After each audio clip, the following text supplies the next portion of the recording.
आता घेऊयात राजकीय बातम्यांचा वेगवान आढावा। अमरावतीत भाजपकडून मनपा निवडणुकीसाठी इच्छुक उमेदवारांच्या मुलाखती सुरू करण्यात आल्या। 87 जागांसाठी तब्बल 641 इच्छुक उमेदवारांनी भाजपने अर्ज दिले।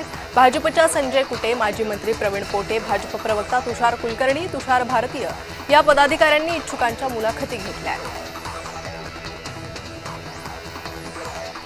ई पीक पाहणी आता ऑफलाईन पद्धतीने करता येणार आहे। पीक नोंदणी न केलेल्या शेतकऱ्यांना मोठा दिलासा मिळाला असून महसूल मंत्री चंद्रशेखर बावनकुळेंनी विधानसभेत ही घोषणा केली आहे। ऑफलाईन पीक नोंदणीसाठी 15 जानेवारीपर्यंत मुभा असेल।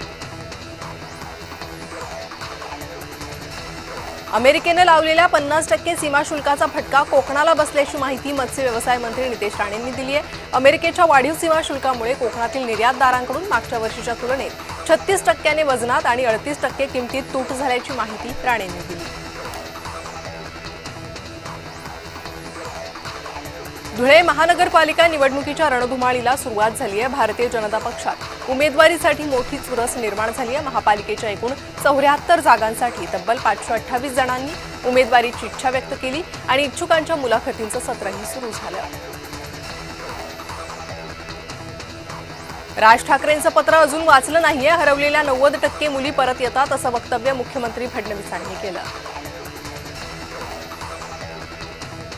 गुलाम गांडूळ बोलून तोंडाची वाफ घालवू नका। लहान मुलं खेळताना भांडतात, तसं भांडणं योग्य नाही असं म्हणत शंभूराज देसाईंनी उद्धव ठाकरेंवर निशाणा साधलाय।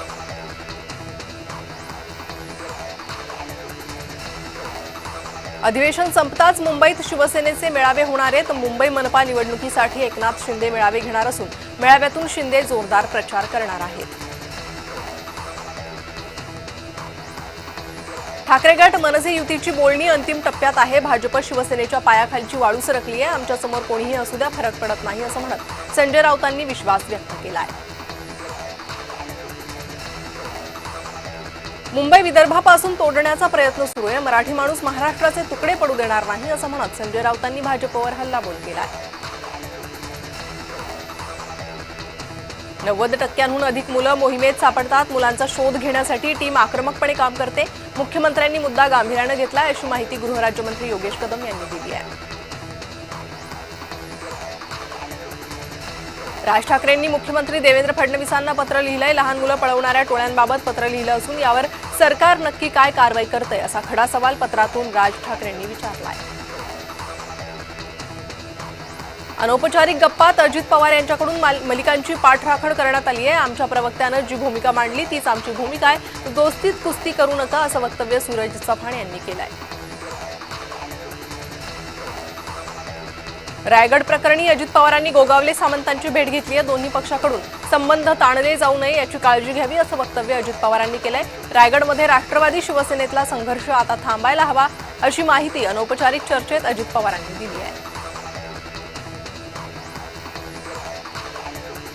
अनौपचारिक गप्पांमध्ये अजित पवारांनी मोठं वक्तव्य केलंय। व्यवहार होत असताना अधिकाऱ्यांनी कागदपत्र तपासणं गरजेचं होतं। अधिकाऱ्यांना वेळीच कारवाई केली असती तर पुढील प्रकार टळला असता असं अमेडियाबाबत मोठं वक्तव्य अजित पवारांनी केलंय। शिंदे रडगाणं घेऊन शहांकडे जातात। फडणवीस दिल्लीत येऊ नये म्हणून शहांकडून शिंदेंना ताकद असं वक्तव्य संजय राऊतांनी केलंय।